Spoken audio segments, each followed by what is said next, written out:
the sound of chalk scratching, a boy's hand unseen, the same number pressed again, carved deeper each morning. Wood dust falls like pale snow. The parish bell tolls, but no service is called. No one dares ask him why. Morning fog clung low to the hedgerows of Black Hollow Parish, a hamlet. On the outer edge of Essex, 1902, where the parish school was little more than a timbered hall with a single row of desks, a stove in the corner, and a brass crucifix fastened above the blackboard. Children came barefoot, carrying bread crusts in their satchels. The world, for them, was quiet toil. Yet one boy, name redacted in the parish files, his surname scratched out as if by a trembling hand, was remembered not for his lessons, nor for his prayers, but for a sound. Every morning before the master entered, he would sit perfectly still, then draw a knife from his satchel and carve a date into the soft pine of his desk. Always the same, always October 12th, 1902, a day that had not yet come. The others whispered. At first they thought it mischief or a dare from older boys, but the precision unsettled them. The same digits, etched again and again, until the grooves deepened into gashes, until the grain itself seemed to weep splinters. Even when scolded, even when struck with the switch, he would return the next day and repeat the act, his face pale, his lips unmoving. The parish ledger noted the punishment with brief formality, infraction of property, repeated marks, but then another hand, not the schoolmaster's, had added in faint ink, "He insists it cannot be helped." By the third week, whispers spread beyond the children. Mothers at the well asked why their sons woke crying in the night, dreaming of tolling bells they had never heard. Farmers muttered that the boy's desk sounded louder than it should, as if each knife stroke echoed twice. The vicar dismissed it. Children were impressionable, sleep unsettled by harvest. Yet he too was troubled, for when he inspected the desk himself, he swore the wood bore more than one hand's work. Each carving seemed slightly different in depth, angle, and weight, as if time itself had repeated the act with unseen tools. And still, the date remained, October 12th. It was August when the records began. By September, the teacher stopped writing in the ledger altogether. The schoolroom of Black Hollow Parish smelled of soot and damp parchment, the kind of place where knowledge clung like mildew. By the first days of September, the boy's desk was no longer merely scarred. It was consumed. The wood fibers split outward in jagged lines, as though the carvings were growing of their own accord. The other children refused to sit near him. Even when ordered, they slid their chairs away until the teacher barked them still. Yet their eyes, wide and unblinking, always fixed on the gashes he left behind. It was the vicar, Reverend Charles Aldwych, who declared the matter a spiritual concern. He had long distrusted what he called country superstitions, but even he could not dismiss the uneasy murmurs. Every lesson was interrupted by the same sound, steel against pine, deliberate, ritualistic. On the 7th of September, the Reverend himself arrived with a small hammer and nails. Before the children, he sealed the boy's desk shut with a plank of fresh timber across its surface. The boy did not protest. He simply stared at the crucifix above the blackboard as if waiting. By morning, the plank was gone. Not pried, not torn. Gone. In its place, deeper than before, was the date. The grain seemed blackened, as though scorched, though the stove had not been lit. The schoolmaster refused to speak of it, but the ledger preserved the Reverend's terse note, tampering beyond child's means. Unexplained. Parents were summoned. They gathered in the parish hall, kerosene lamps flickering against whitewashed walls, their faces strained by sleeplessness. Mothers described their children waking with bloodied fingertips, though no splinters could be found. Fathers reported hearing tapping sounds in their barns at night, the measured rhythm of carving. When asked what they feared, none could answer directly.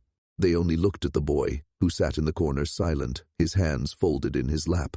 It was then that the first suggestion of removal was made. The Reverend urged the parents to allow the Lachlan Institute, a charitable society with connections to the Third Congregational Board, to observe the child. Their methods were discreet, their records inaccessible to common folk. But the parish was proud, wary of handing one of their own to outsiders. They refused. Instead, they chose ritual. On September 15th, the Reverend conducted a special blessing, The children were marched into the schoolroom at dusk, candles set along the windowsills. A basin of holy water was placed upon the boy's desk. Psalms were recited, the crucifix lowered to touch the marred wood. Witnesses later wrote that the boy did not resist. He simply smiled faintly for the first time. But when the candles guttered, the water had darkened. Not red like blood, not brown like soil, but the color of ash. The parish board ordered the desk burned. It was carried outside into the yard, heaped with straw, and set alight. For a moment, relief rippled through the crowd. The children clutched their mothers' skirts, the fathers muttered prayers. The flames roared, the desk collapsed into embers. Yet the following morning, when the schoolmaster unlocked the hall, there it stood, whole again, waiting, and upon its surface in lines darker than ever, October 12th, 1902. By the final week of September, the boy's carvings no longer belonged to him alone. It began with a girl named Clara Wexley, who was caught scribbling the date, October 12, 1902, in the margins of her arithmetic workbook. When questioned, she wept, insisting she had no memory of writing it. Her mother swore she found the same date pressed faintly into the butter of the family's churn, as if traced by a fingertip. Within days, other children followed. Their copybooks, hymnals, even their slates bore the same numerals, scrawled in unfamiliar hands. Some appeared backward, as if written from the inside out. The parish schoolmaster, desperate for control, confiscated the materials. He locked them in a chest beside his desk, turning the iron key twice. That night, he dreamed of scratching sounds. When he awoke, the chest stood open, its contents strewn across the floor. The date was carved into the stone beneath. Ledger entries, those brittle remnants of discipline and order, grew erratic. In one neat copperplate hand, the teacher wrote, September 26th, 20 children present, 1 absent. Beneath, in jagged strokes he swore he did not make, appeared, October 12th, 1902, none shall leave. He tried to blot it out with ink, but the more he pressed, the deeper the words seemed to sink into the page. Parents who came to collect their children began noticing marks in their own homes. A date scratched into the back of a spoon, chalked in white dust upon the lintels of doors, stitched crudely into the hem of a bedsheet. Some accused the children of mischief, others whispered of contagion, not of illness, but of thought. The vicar, Aldwych, convened a meeting in the nave, the crucifix looming overhead, while voices cracked with fear. Is it blasphemy, or is it prophecy? One mother demanded. But the reverend had no answer. He had sent letters to the diocesan office, begging for guidance. None came. The third congregational board, he later admitted, had replied only with silence. The boy at the center of it all remained unchanged. Each morning he entered the school, sat at his desk, and continued carving. He did not look at the others. He did not speak. It was as though he were simply recording what already existed, the way a clerk might tally debts. His eyes, though, betrayed something no one dared admit aloud. A waiting stillness, like a figure who already knew the end of a story. By October's first chill, the entire parish was restless. Cows refused to enter their stalls. Wells grew cloudy with silt overnight. The church bell rang once at midnight, with no hand upon the rope. Villagers began marking over their own calendars, tearing out October altogether as if that might erase what was coming. Yet even in those homes, when the paper was examined closely, faint indentations revealed the numbers etched beneath. The date was no longer confined to wood. It was in ink, in chalk, in dust, in the grain of bread. Everywhere, October 12th approached. The first death came quietly, though no one in Black Hollow Parish could ignore its echo. On the morning of October 3rd, the school bell did not ring. The schoolmaster, Mr. Ezra Collingwood, was found slumped at his desk, his spectacles still perched on his nose, his pen dried in mid-sentence.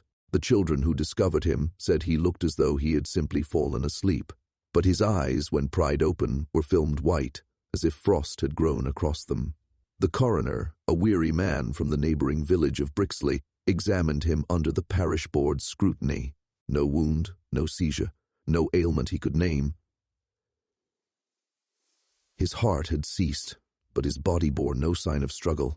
His skin, he noted, was marked faintly at the fingertips, as though he had pressed repeatedly against something sharp.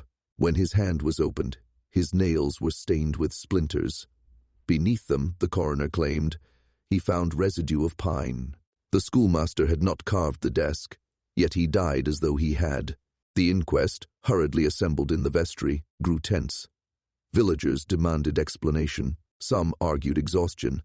His mind broken by children's mischief, a teacher undone by strain. But a mother raised her hand and spoke with a trembling voice. She swore her daughter had seen Mr. Collingwood at dawn, walking in the churchyard, tracing the date into the dew of a gravestone with his fingertip. The Reverend Aldwych tried to calm them. He urged restraint, reminding the assembly that fear spread faster than truth. Yet when he opened the parish ledger to record the death, he faltered.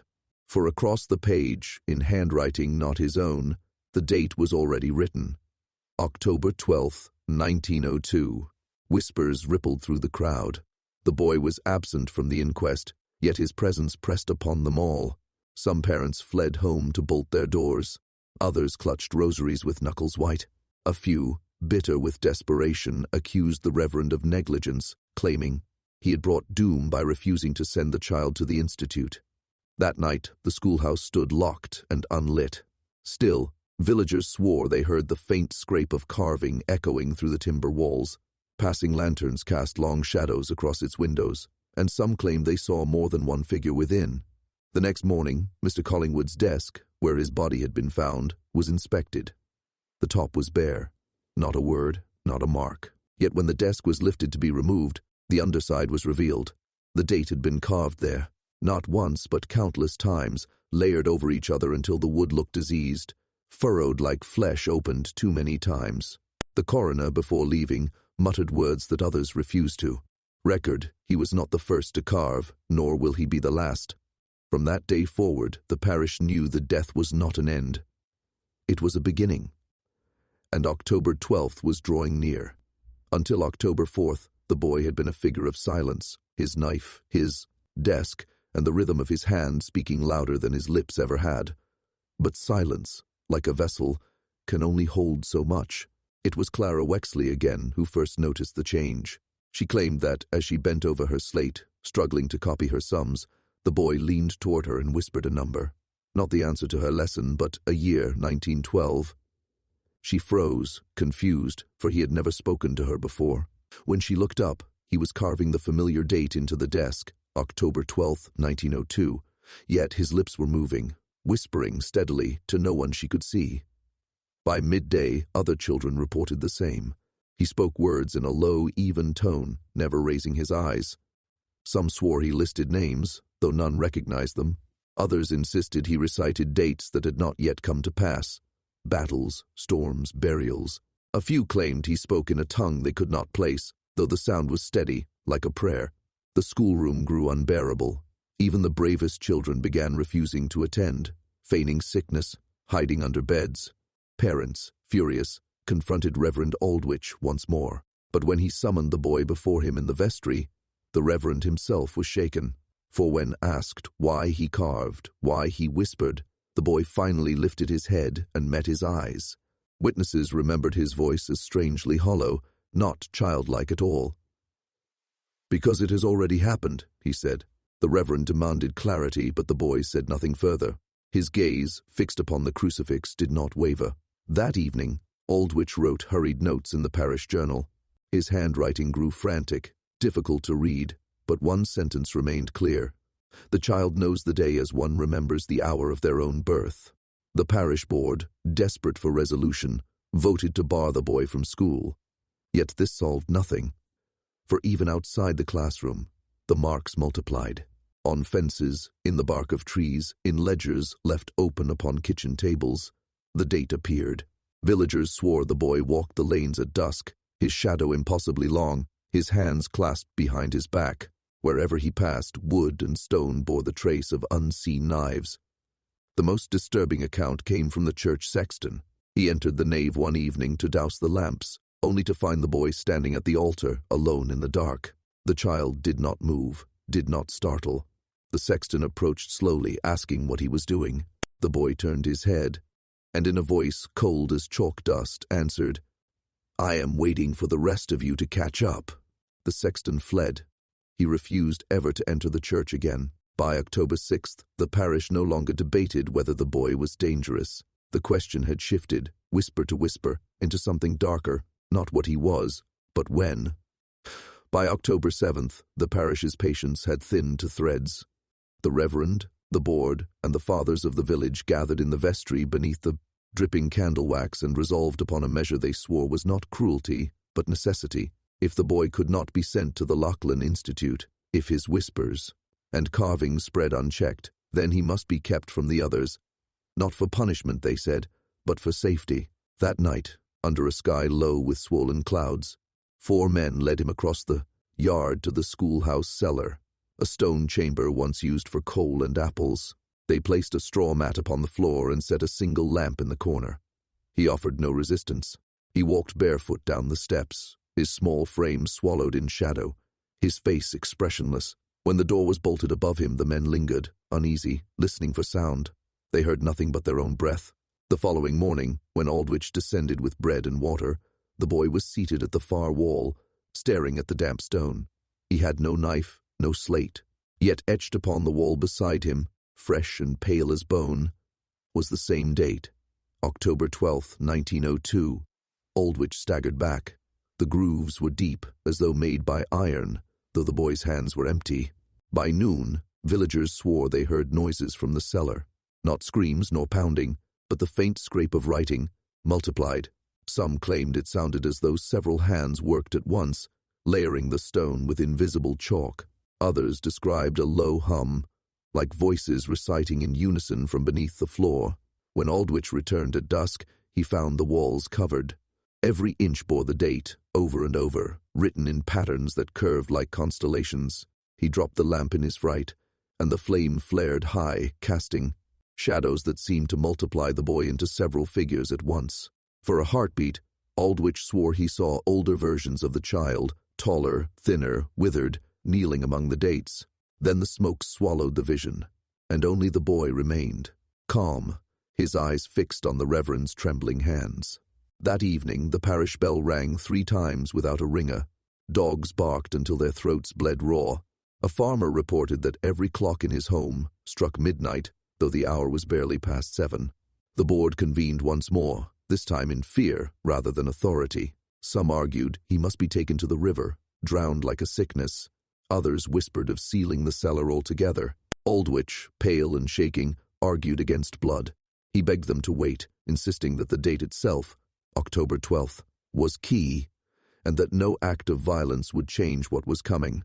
His words convinced no one, yet no one dared move against the boy.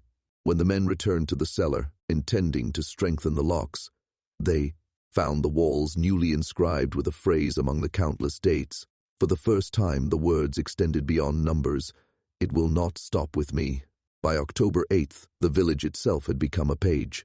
The cellar could no longer contain the boy's carvings. By dawn, men fetching water from the well discovered the numerals gouged into the stone lip. October 12th, 1902, perfectly measured, as though laid by a surveyor's compass. The blacksmith swore he found the same date traced in soot upon his forge, though. No hand had entered during the night. By afternoon, mothers reported it scrawled across flour sacks, stitched into the folds of laundry hung on the lines, and even appearing faintly in butter as knives spread it across bread. The effect was cumulative, as though the entire parish were being rewritten. Children, even those who had avoided the boy, woke with chalk dust on their fingertips. Some began whispering dates in their sleep, different from October 12th, some decades in the future, some centuries back. When their parents tried to hush them, the children's mouths still formed the numbers, their lips moving as if driven by another will. The Reverend Aldwych attempted to keep his sermons steady, but by the 9th, he faltered.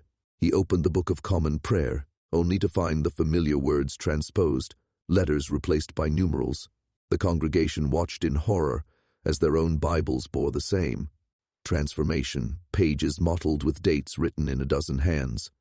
Some clutched the ruined books to their chests, weeping. Others flung them into the aisle, crying blasphemy. That evening, a council gathered again in the vestry. Panic seeped into every corner. Crops stood unharvested. Cattle wandered from pens. It was said that even the weather resisted, storms circling overhead yet never breaking. as if time itself were holding its breath. The councilmen debated aloud what none dared put to record. Was this still the act of one boy? Or had the entire parish become a vessel for something larger? One farmer struck the table and shouted, "It is no longer him, it is us." His voice cracked like splintering wood. To test their fear, the sexton led a group to the schoolhouse cellar. Lanterns raised, they found the walls dense with inscriptions, numbers layered thick as scales. Yet now between them appeared maps, lines and shapes resembling the parish lanes, the fields, even the outline of the church itself. All marked, all threaded through with the same date. The boy sat quietly in the corner, his hands folded, his eyes half closed. When the sexton demanded to know who had drawn the maps, the child only whispered, "I'm only showing you what you already know." The men staggered back. One swore he saw the map move, roads shifting like veins beneath flesh. Another swore he recognized his own house marked with a blackened cross. The following morning, before the cock crowed, the baker's wife found her oven bricks engraved with the date. The miller claimed his turning wheel groaned the numbers in its creak. And when the bell tolled unexpectedly at noon, the villagers lifted their eyes to see that the brass itself had begun to bear letters. October 12, 1902. It was no longer prophecy, it was infestation. By October 9th, the parish of Black Hollow no longer lived in days, but in a countdown. Every toll of the bell, every shadow that stretched across the lanes reminded them of the number carved into desk, wall, and flesh alike. October 12, 1902. The village split into two camps. One half sought deliverance through ritual. The other sought escape through violence. In the nave, Reverend Aldwych gathered those still willing to kneel. Mothers brought their children clutching frayed dolls. Fathers bent their weathered faces into their palms. Aldwych read from the Psalms, but his voice faltered when he reached the word, "deliver," for it was then that he noticed the candle wax pooling on the altar was not wax at all. Pale lines had hardened into numerals, 12, 12, 12, layered again and again. Some claimed they saw the same marks on the Reverend's own skin. Thin lines at the base of his neck, like inscriptions pressing from beneath. Others had no patience for prayers. A band of farmers, led by Jonas Harrow, gathered in the tavern and drank until their fear hardened into fury. Harrow slammed his mug against the table and declared what many had whispered. The boy must be destroyed before the date arrived. He spoke of the river, of stones tied to small ankles. He spoke of fire, cleansing fire, that would reduce the flesh and silence the carving forever. Some resisted, their hands shaking, but others nodded grimly, muttering that Scripture itself demanded the removal of blight. Yet even as they spoke of violence, the date seeped into their rebellion. When one man raised his hand to swear loyalty to Harrow's plan, a scar on his palm split open, spelling faint numerals in blood. He collapsed in horror, clutching his hand, while the others stared in silence. By October 10th, no household was untouched. A child's doll was found stitched with the date where no seamstress had worked. Bread loaves, split open, revealed numbers baked deep in the crust. Wells reflected the date instead of the stars. It was then that Aldwych confessed his secret to the council. For weeks he had been writing letters to the Lachlan Institute, begging for intervention. At last he received a reply. Not a letter, but a package left at the vestry door. Within lay a thin book, bound in black leather, with no title on its spine. Its pages were brittle, written in cramped Latin, but one line had been underlined. In red ink by a hand not his own, time itself may wear the mask of a child. The Reverend read the line aloud, his voice shaking. Silence followed, broken only by the crackle of the hearth. Harrow spat into the fire and declared it proof the boy was not of flesh, but of curse. Others murmured that killing him might kill them all. The meeting dissolved into chaos. Some clutched rosaries tighter, preparing for holy vigil. Others sharpened knives, preparing for blood. And through it all, locked in the cellar, the boy sat quietly. Witnesses swore they heard him humming beneath the floor, the sound not of a child but of something ancient, waiting, patient. October 12th was now only 2 days away. On the evening of October 10th, when the wind carried the smell of wet earth and smoke from untended chimneys, Jonas Harrow and 3 other men resolved to act. They carried no lanterns, only rope, a burlap sack, and the kind of silence born from shame. To their wives they said they were hunting foxes, to themselves they said nothing at all. The schoolhouse cellar had been locked and barred, yet the wood gave way beneath their axes as if eager to surrender. The boy was waiting in the corner, seated cross-legged on the straw mat. His eyes lifted briefly, as though he had been expecting them, and then lowered again. Not a word escaped his lips. Harrow, trembling, cast the sack over the child's head. The boy did not resist. They bound his wrists, hoisted him up the stone steps, and carried him across the yard. The night was breathless, the moon veiled in thick cloud. Not a dog barked, not a bird stirred. The village seemed to know what was being attempted. At the riverbank they paused. The water moved sluggish and black beneath the oaks. Harrow forced himself to speak. Better one death than the ruin of us all. He looped a stone into the rope around the boy's ankles. The others averted their eyes. When the weight was secured, they pushed him forward. The boy fell silently into the current. For a moment, the surface swallowed him whole, and the men's breath released in relief. But then the rope slackened. The stone bobbed to the surface as though the water itself rejected it. The burlap sack floated, empty upon the current. A cry went up. One of the men fled into the trees, his shouts scattering crows into the night sky. Harrow, horrified, waded into the river and tore open the sack. Nothing inside. No child. Only the sound of running water, though it seemed to whisper, whisper, whisper. October 12th. When they staggered back toward the parish, dripping with river mud, they found the schoolhouse door already ajar. Lantern light from within cast long shadows. Trembling, they stepped inside. The boy was seated once more at his desk. His hands were folded neatly, his face pale but serene, as though untouched by river or rope. Before him, carved into the wood deeper than ever before, was not only the date, October 12th, 1902, but a new phrase beneath it, "You will be there." The men dropped their tools and fled into the night. Harrow, witnesses later said, was never the same. He refused to speak of what he saw at the river, but his hands shook constantly. And he took to sleeping with candles burning at every window. Two of the others left the village before dawn, abandoning their farms. But the date remained, the desk remained, the boy remained, and the parish awoke to whispers that morning that killing him was impossible, that he was not meant to die, at least not before the day he foretold. October 11th approached. By the morning of October 11th, a change had taken hold of the parish.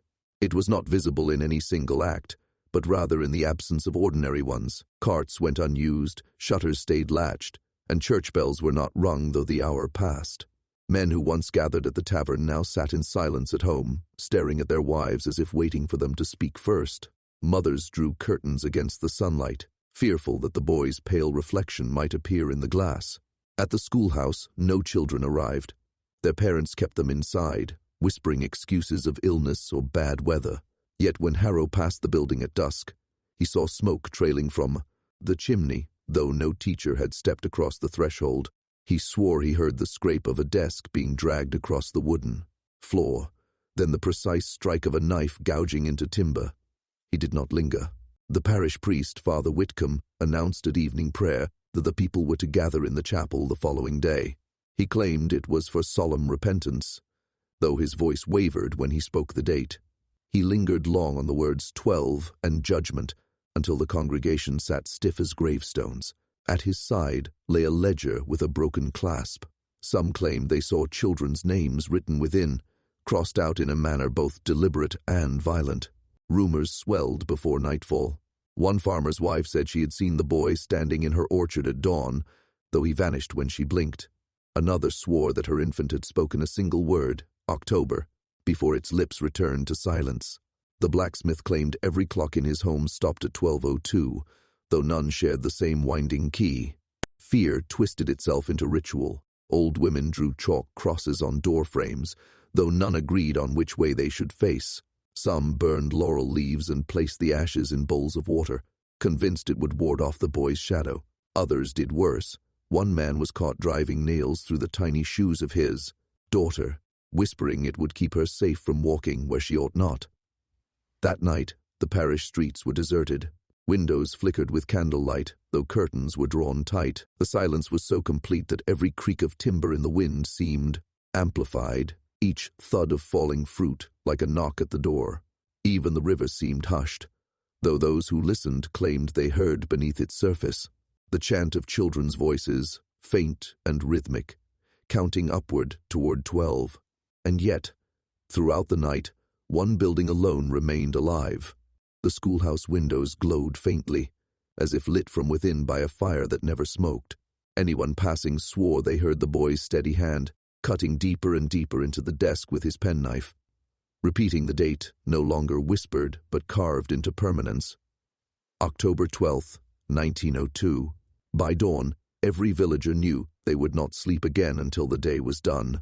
The morning broke without birdsong. The parish woke not to the bells of the chapel, but to the oppressive silence of a day that felt already written, already sealed by the knife marks in the desk. The air carried the damp chill of late autumn, though no frost had yet touched the fields. A pale sun hung above the horizon, dimmed as though smothered by gauze. It was October 12th, and no villager dared call it by name aloud. By mid-morning, the streets filled with hesitant figures, families walking, together as though proximity could shield them from what was coming. Mothers clutched infants to their chests. Fathers led sons and daughters by the wrist. Their faces bore the same strained look, as if they were participants in a ritual none believed yet none dared refuse. Each step toward the chapel felt rehearsed, as though generations before them had walked the same path without knowing why. Inside, the chapel's air was thick with wax and mildew. Every pew was filled, but no one spoke. The altar candles guttered in an unseen draught, their flames bending in unison as if compelled. Father Whitcomb stood at the pulpit, his cassock wrinkled, his hands trembling against the open ledger. The broken clasp dangled like a tongue, accusing. When he raised his eyes, his voice cracked. "We are gathered to endure what cannot be undone." He began to read names, not of the living congregation, but of children who had once attended the parish school many decades gone. Each name was followed by silence, save for the shuffle of feet and the slow creak of pews. Some in the audience stiffened, recognizing the names of their own grandparents or cousins long buried. With each name, the candles dimmed further until the nave seemed lit by embers. Then, at the midpoint of the reading, the chapel door swung open. No wind accompanied it, no hand was seen, yet the door yawned wide, as if compelled by the weight of the date itself. Every head turned. In the threshold stood a boy. His hair was neatly parted, his shirt buttoned to the throat, his shoes muddied as though he had walked across fields in the dark. His face was pale, expressionless, yet his presence was undeniable. He carried nothing in his hands. He simply looked toward the altar, then toward the schoolmaster seated in the corner. Harrow froze, unable to breathe. The boy's eyes, colorless and fixed, met his. Something hollow moved behind them, like a shadow pressed against glass. Without speaking, the boy lifted one hand and extended a single finger, pointing upward, as if to mark the count toward 12. The chapel clock began to chime. Its bell had not sounded in years, its mechanism thought broken, yet now it struck clear and resonant. Each toll shook dust from the rafters. 1, 2, 3. The congregation sat transfixed, as though nailed into place by the sound. When the 12th chime resounded, the candles went out in unison. Darkness swallowed the chapel. Mothers cried out. Infants wailed. But the sound was smothered by something deeper, the unmistakable rasp of wood being carved, coming not from the schoolhouse, but from beneath the very pews where they sat. No one dared move. The knife was at work again, inscribing the date into the bones of the church itself. The darkness did not feel natural. It was not the absence of light, but the presence of something heavier. A velvet weight pressing against the eyes, the lungs, the tongue. When the chapel candles extinguished, it was as if the very idea of flame had been revoked. The congregation sat in silence, and in that silence came the unmistakable scrape of steel against timber. Each stroke echoed, slow and deliberate, not hurried but inevitable. It was not the sound of vandalism. It was the sound of continuation, as though the carving had never ceased, only shifted from the boy's desk to the living body of the church itself. The mothers clutched their children tighter. Someone whispered a prayer, but the words crumbled in the throat, hollow. The sound was too precise, too rhythmically sure, to be drowned out by devotion. Father Whitcomb tried to speak, but his voice faltered on the second word, breaking into a cough that sounded almost like a sob. The air smelled faintly of iron, and some swore it was the smell of blood seeping through the old wood beneath them. Then, suddenly, the great bell above the chapel tolled once more. Not 12, not 13, but a single note so deep and resonant it seemed to come from the belly of the earth. In its wake, a draught swept through the nave, stirring skirts and extinguished wax, carrying with it the bitter odor of charred parchment. When the shadows receded enough to make out shapes, the congregation saw what had been left upon. The floor, faint scratches, impossibly fresh, gouged into the wooden planks beneath every pew. The same date, October 12th, repeated over and over in jagged, uneven scrawls. Some bore the shaky hand of a child, others the practiced precision of an adult, but all were carved impossibly deep, as though the floorboards themselves had split willingly. A child screamed, a boy of no more than 6, clutching his small hand. Blood dripped from between his clenched fingers, though no knife was seen. When the father wrenched the hand open, they found the same date carved into the boy's palm, the flesh scored in cruel straight lines, as though cut from within.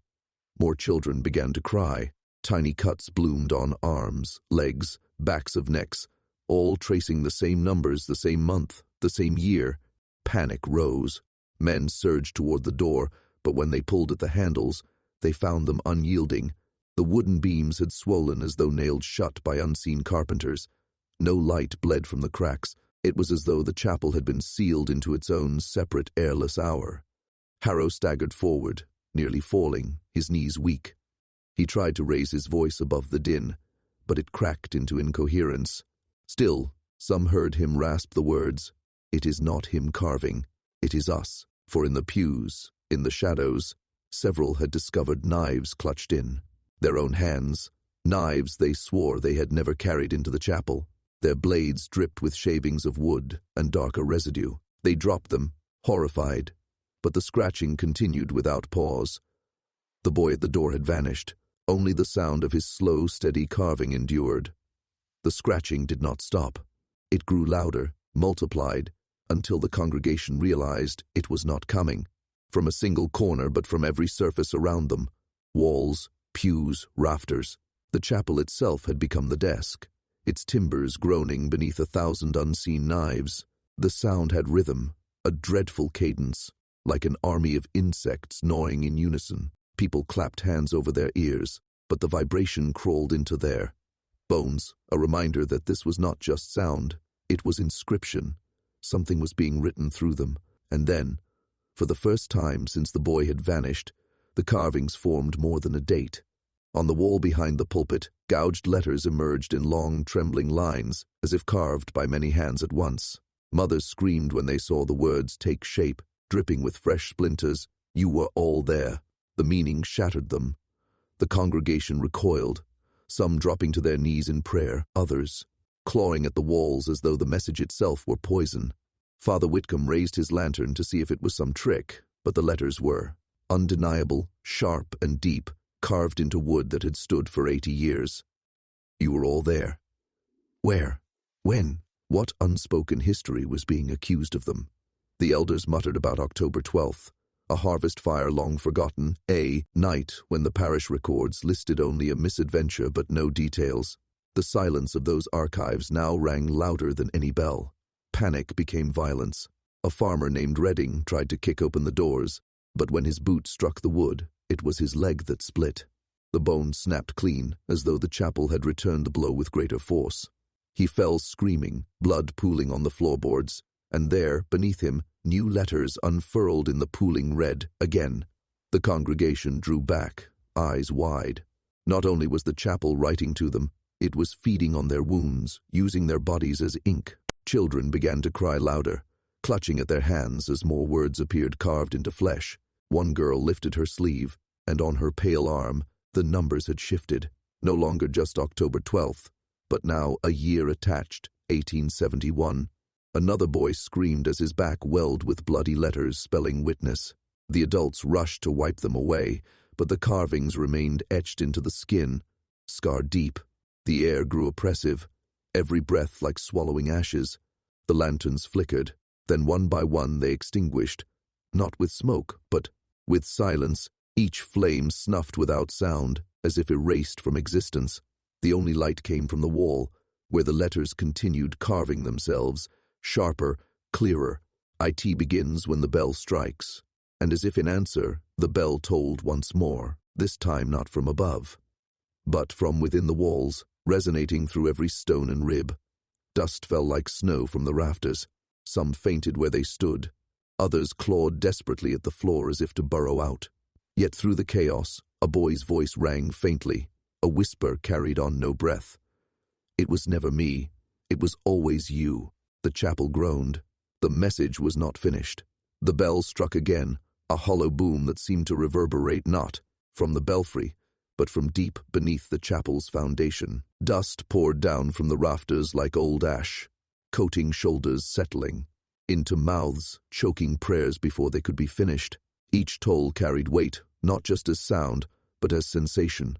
Every chest tightened. Every skull throbbed as though the vibrations were inside their bones. The congregation clutched at ears and ribs, but the toll was not something one could block out. It was not heard. It was remembered. With the third strike, the air grew thick, almost liquid, as though the room itself was pressing inward. Eyes glazed. People began to see things, not in front of them, but layered over reality, faint as smoke. The pews blurred, and in their place, firelight flickered. Where the pulpit stood, there appeared a heap of something blackened, a shape that some recognized before they dared to speak it. Bodies. A woman shrieked as her son pointed toward the vision, shouting, "That's me! I'm right there!" The boy could not have been older than 7, yet he swore he saw himself among the charred forms. The elders silenced him, but the terror in his eyes made their denial ring hollow. The fourth toll came, deeper, crueler, and with it came the smell, not the stale damp of an old parish, but the sharp sting of smoke and burnt wheat. Some gagged as the air turned acrid, others staggered, clutching their throats. Father Whitcomb tried to rally them, to declare it a test, but the words died in his throat when he saw the floor beneath his feet flicker. For just a moment, he stood not on wooden boards, but on blackened earth, cracked and scorched. The fifth toll shuddered through them, and then the visions grew sharper, no longer faint, now undeniable. The year was not 1902 anymore. It was 1871. The chapel, as it had been then, stood filled with firelight. Men and women stood where the present congregation stood, but their faces were strangely familiar, as though the bloodlines had looped back. Fathers and mothers bearing the faces of their own children, they carried pitchforks, lanterns, ropes. Their eyes glowed not with fear, but with fury. The congregation gasped as realization dawned. They were not witnessing strangers. They were witnessing themselves. One of the women, trembling, cried out, "This is what the boy meant. You were all there." The sixth toll boomed, and the vision grew louder. Screams filled the chapel, not the screams of those watching, but those who were being dragged into the night. A group of children, barefoot and terrified, were herded toward the fields outside, where a crude pyre smoldered. They begged, they clutched each other, but the mob pushed them forward. No names were spoken, only the accusation that had cursed them, marked. A man in the present clutched his head, falling to his knees. "No," he wailed. "We never spoke of this, we never—" The seventh toll swallowed his cry. Fire erupted across the walls, not real fire, but the impression of it, shadows leaping like flames. Mothers clutched their children, though some pulled away as though afraid to touch them. For as the visions burned brighter, one truth could not be denied. The congregation of 1902 was bound by the same blood as those who had kindled the flames of 1871. Each strike of the bell was a lash of memory, each toll a confession. And when the eighth toll came, low and endless, it broke the silence with the clearest message. Yet, though no lips moved, every heart heard it at once. The children remember. The vision did not fade with the eighth toll. It deepened, as if the very fabric of the parish was being peeled away. The chapel's stone walls grew translucent, ghosting into another structure layered beneath it, a darker, older shell of itself. The congregation blinked through smoke and shadow, no longer sure where they stood.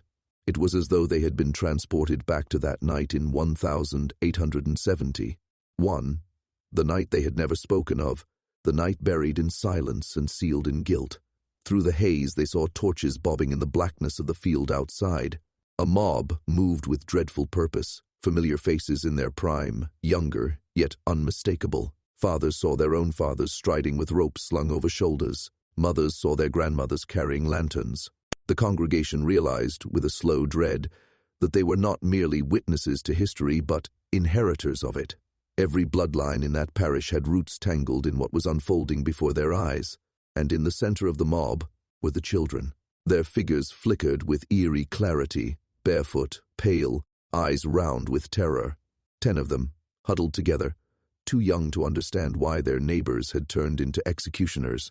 They were accused of carrying a mark, a superstition whispered after, a failed harvest and a sickness that had swept the livestock.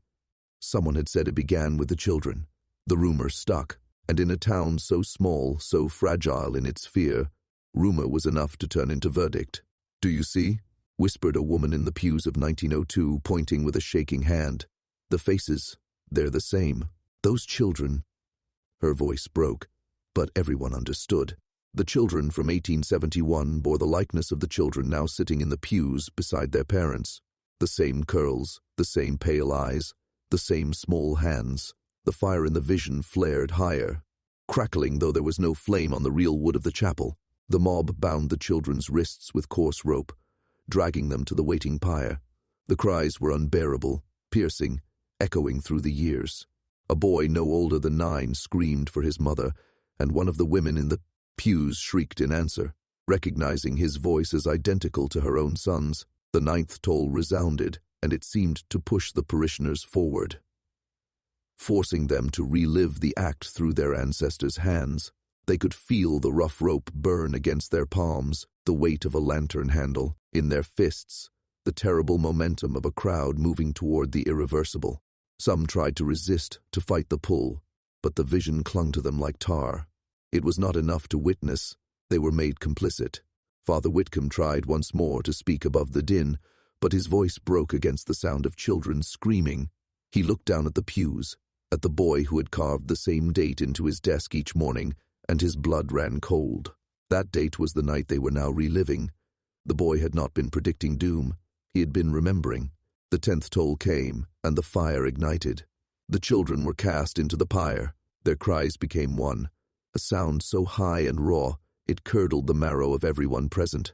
The smell of burning hair and flesh filled the chapel, though no flames touched its timber. And then, silence, but for the groan of the bell above. The vision lingered just long enough for every parishioner to see the last detail. Their ancestors' faces lit by the fire, calm, righteous, unyielding. No one looked away, no one wept, and in that moment, the congregation of 1902 understood the curse. Their children carried the memory because the bloodlines had demanded it. When the vision finally wavered, collapsing into darkness, the pews were filled with sobbing, retching, gasping souls. But the children sat eerily still. Their faces were pale, their eyes far too knowing. And one by one, they began to whisper, not in unison this time, but with the calm clarity of memory. "It was you." The silence that followed was unbearable. It was the silence of guilt rediscovered, the silence of graves long thought forgotten. The congregation of 1902 sat frozen in their pews, unable to meet one another's eyes. Each heartbeat sounded like a hammer against the chapel's wooden ribs. They could not escape the vision they had been made to witness, nor the damning whispers of their own children. The children sat perfectly still, their hands folded in their laps as if they had rehearsed a posture of solemnity. Their eyes, wide and unblinking, moved from parent to parent with a strange steadiness that unsettled the marrow. They looked less like children and more like jurors, patient, waiting, measuring. It was the oldest of the parishioners who broke first, an elderly man named Cyrus Holloway. His breath came ragged, and his lips moved without control. "We did it," he croaked, his voice carrying in the stunned hush. "It was us. God forgive us. We burned them." His confession rang out like a bell of its own, an echo of the tolls that still seemed to hang in the rafters. Mothers clutched their sons and daughters close, yet recoiled as they did so, as if uncertain whom they were holding. Fathers looked down at their trembling hands, seeing ash where there was only flesh. And Father Whitcomb, standing at the altar with his collar soaked in sweat, understood that no liturgy, no recitation, no prayer could undo what had just been unveiled. The parish was not simply haunted, it was guilty. The boy, the one whose desk bore the date in endless repetition, rose from his seat without command. His small shoes made no sound against the wooden floor as he walked to the front of the chapel. He did not look at his parents nor at Father Whitcomb, but at the altar itself. Slowly, with deliberate care, he placed his palm on the worn wood of the lectern. "The date," he said softly, his voice carrying in a way no child's should. "It was never a warning. It was the day we were promised to remember." His words fell like stones into a well, sinking deep into every listener's soul. One by one, other children followed. Each rose and stepped forward, standing in a line at the front of the chapel. Their faces were calm, but in their calmness lay something far more terrifying than tears. They carried the stillness of those who had already endured the flames. A murmur spread among the adults. Some whispered prayers through clenched teeth. Others began to argue, muttered protests of denial, desperate claims that the vision had been illusion, that memory could not condemn blood. But the harder they argued, the more their voices cracked. And always, the children stood in silence, waiting. Father Whitcomb stepped forward, his knees weak, his hands trembling over his Bible. He opened his mouth to speak, but the words that came forth were not his. His throat released a hoarse whisper in a voice not his own, ancient and cracked with fire, ashes remember. "Blood obeys." The congregation gasped, some screaming, others falling to their knees. The phrase reverberated through the chapel, not spoken once, but repeated, by unseen mouths, carried on air that seemed to thicken with soot. The children did not flinch. Instead, as though a cue had been given, they turned their heads in perfect unison to look at their parents. It was then the congregation realized the truth. Those children were no longer entirely their own. Something else, some ancient memory preserved through the veins of guilt, had laid claim to them. They were both heirs and vessels, belonging to two times at once, the living, flesh of 1902, and the burning memory of 1871. No one moved. No one dared. And above, the bell that had tolled 10 times now groaned as though preparing for an 11th.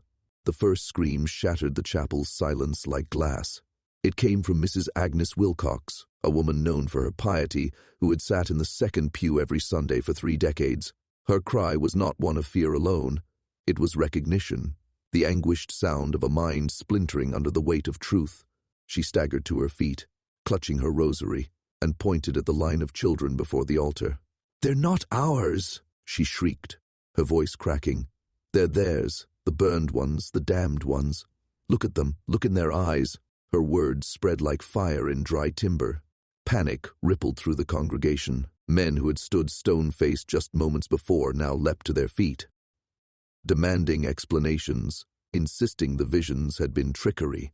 Mothers clutched at their sons, shaking them, whispering their names again and again, as if repetition could anchor them back into innocence. But the children did not speak, did not cry, did not move, except to keep watching. Always watching. Then came the first act of violence. Josiah Reed, a farmer with hands like iron and a temper twice as strong, seized his daughter by the arm and dragged her toward the door. "We're leaving," he roared. "This is no place for God's people. This is devilry." But as he pulled her away, she turned her head, ever so slowly, to face him. "You were there," she whispered, in a voice too calm, too knowing for any child. Josiah's grip faltered. His face drained of color, as though she had peeled back some memory buried in marrow. His knees buckled, and he released her arm as if burned. The girl walked back to the others at the altar without looking behind her. The air inside the chapel thickened, as though the walls themselves were shrinking inward. A smell of charred oak and tallow seeped from the beams. Someone overturned a pew in their desperation to escape. Fists slammed against the locked doors. But every time the congregation strained toward freedom, the toll of the unseen bell rolled through the rafters again, 11th, 12th, holding them captive in dread. Father Whitcomb raised his arms in a futile attempt to restore order. "Brothers, sisters, compose yourselves. This is a test. God is with us still." His words were feeble, drowned by the cacophony of cries, the pounding, of fists, the frantic mutterings of old prayers mixed with curses. And then Whitcomb faltered, his voice cracking into a whisper not his own. The same spectral tone that had seized him before. Ashes remember. Blood obeys. The children echoed it this time. Together in perfect harmony, their voices rose, not shouted, not sung, but spoken with the rhythm of a vow. The sound hollowed the marrow of every parent present. For some, it was too much. Cyrus Halloway collapsed where he stood, clutching his chest, his lips moving silently in desperate repentance. Others tore at the doors, beating their hands raw against the wood. But the most horrifying thing was not the panic. It was the growing certainty in the eyes of the children, a certainty that they were no longer pleading for recognition, but waiting for something inevitable to happen. They were not captives in this moment. They were keepers, and as the 12th toll of the bell faded into silence, the floor beneath the altar gave a long, deep groan, as if timbers warped by fire long ago were shifting back into place. The children raised their hands in unison, palms facing the congregation. That was when every lamp in the chapel went out. The darkness was not natural. It did not behave like the absence of light, but like the presence of something else. Something, thick and smothering, that pressed against every chest, muffled every breath. In that instant, the congregation became a trapped body, dozens of hearts beating erratically within the same coffin. Some tried to cry out, but their voices died before they reached their own ears, swallowed by a silence that carried weight. The first sound that broke through was not human. It was the dragging scrape of wood against stone. The floorboards near the altar shifted again, slow and deliberate, as if something beneath was stretching upward after centuries of sleep. Mothers pulled their children close, though every child on the altar remained perfectly still, hands lifted, eyes invisible in the dark. Only their presence could be felt, humming like a low vibration in the bones of everyone present. Then came the whispers, not one voice, not a chorus, but thousands overlapping, rushing like wind through hollow rafters. Words ungraspable at first, mangled syllables, broken prayers, fragments of nursery rhymes twisted into morning chants. Some swore they heard their own names woven into it. Others heard the voices of long-dead kin. The whispers did not come from above or below, but from within the very air they breathed. A match flared suddenly at the back of the chapel, someone desperate enough to strike against the void. For a brief second, faces emerged in its sickly glow, eyes wide, cheeks slick with sweat, jaws trembling open. But it was not the congregation that froze the holder of the flame. It was the altar. The children had moved. In silence, without a single creak of floorboards, they had descended from the dais and arranged themselves in a circle at the center of the chapel. Each one knelt, hands pressed flat against the wood, their foreheads nearly touching. The match burned the man's fingers, and he dropped it with a hiss. Darkness returned, thicker than before. Then the knocking began. A hollow thud, slow, methodical, rising from beneath the planks where the children knelt. Not fists, not human rhythm, but the measured pounding of something vast and patient. Each strike rattled dust from the rafters, loosened flakes of plaster from the walls. With every blow, the whispers surged louder until they became coherent phrases. Not forgotten, not forgiven. The date remains. The date remains. Men fell to their knees, clawing at their ears to block the sound. One woman, unable to bear it, hurled herself at the locked doors, her head striking the wood with a crack that echoed like a gunshot. She slid to the floor, silent. No one went to her. And then, impossibly, the bell tolled again. A 13th strike, though the tower above had long since burned away. The sound rolled through the blackness with such force that the congregation swore they felt their ribs vibrate. When it ended, the whispers stopped. The pounding beneath the floor ceased. But the children did not rise. They stayed pressed against the boards, their small backs curved in devotion. And in the silence that followed, every person present knew what none dared to say aloud. The darkness was listening. For a moment, the chapel was nothing but silence, raw, suffocating silence that rang louder than any scream. The people huddled in the pews dared not breathe too deeply, as if even the rhythm of lungs could disturb the fragile stillness that had fallen after the 13th toll. Then it came, a single hollow sound from beneath the floorboards, like the reverberation of an empty casket being tapped. slow, deliberate, waiting. The children did not move. They remained bowed to the ground, bodies arranged in a perfect circle, their small hands pressed to the wood. Yet their breathing, if they breathed at all, was no longer audible. They seemed less like living beings, and more like conduits, vessels waiting for something else to pass through. A few of the parishioners tried to stand, legs buckling as they whispered, frantic prayers, but the weight of the air forced them back down. It was as though the very chapel had inverted its purpose, not a place of sanctuary, but a vault meant to hold back something unspeakable.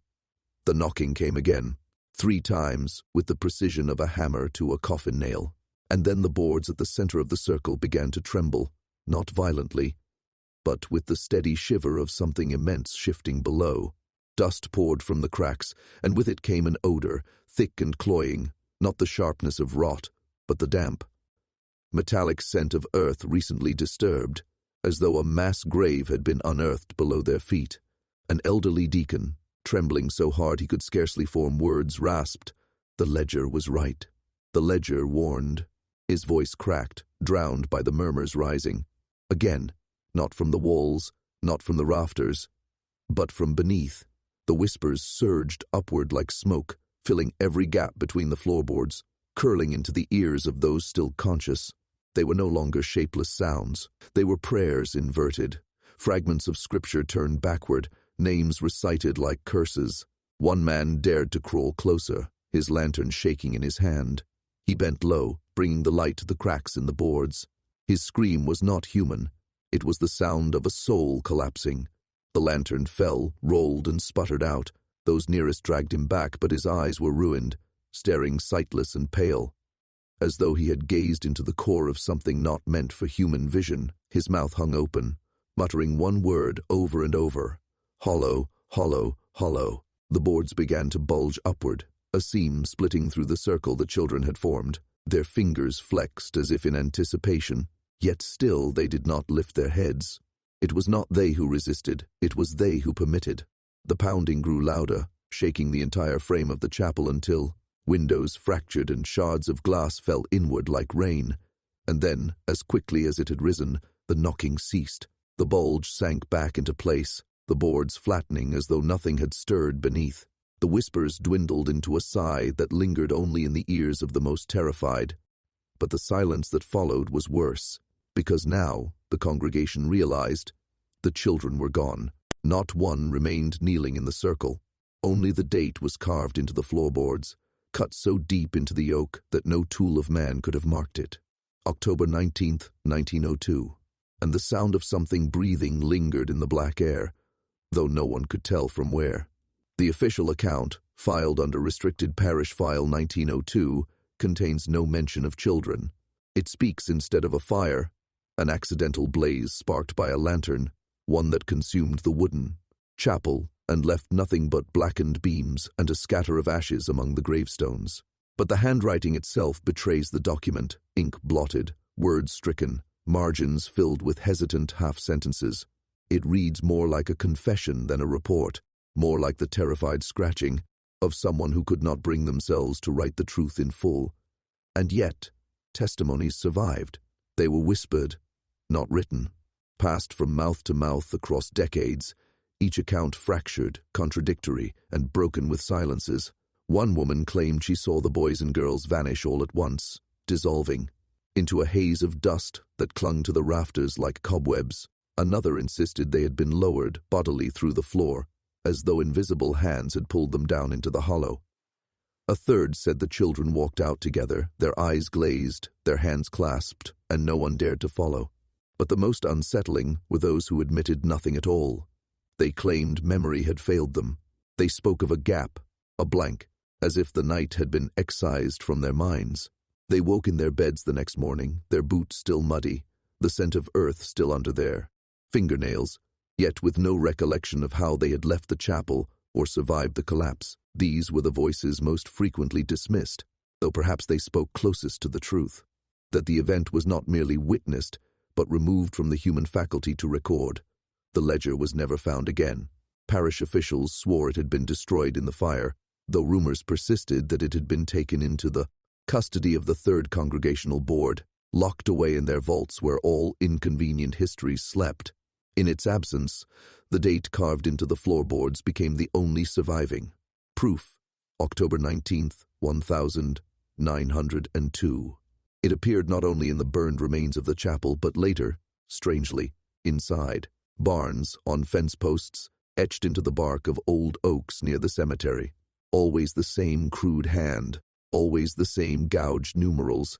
In the decades that followed, the parish dwindled, families left, crops failed, and the surrounding fields were said to bear a kind of exhaustion, as though the soil itself had grown weary. Yet every October, without fail, those who remained swore they heard the toll of a single bell at dusk. Not 12, not 13, only one. A hollow strike that rattled windows and trembled through the marrow of bone. No one dared to gather again in that place. The chapel's foundation was left untouched, the beams fallen, the earth swallowing its remains. But children, wandering too far from home, sometimes returned, speaking of a sound beneath the ground, a knocking, steady, patient, as though waiting for a door to be opened once more. And so the parish records closed the matter. The fire explained everything. The names of the children were crossed from the roll. Yet the silence that hung over the town told otherwise. Silence thicker than smoke, silence deeper than ash. For silence was the only testimony that could not be erased.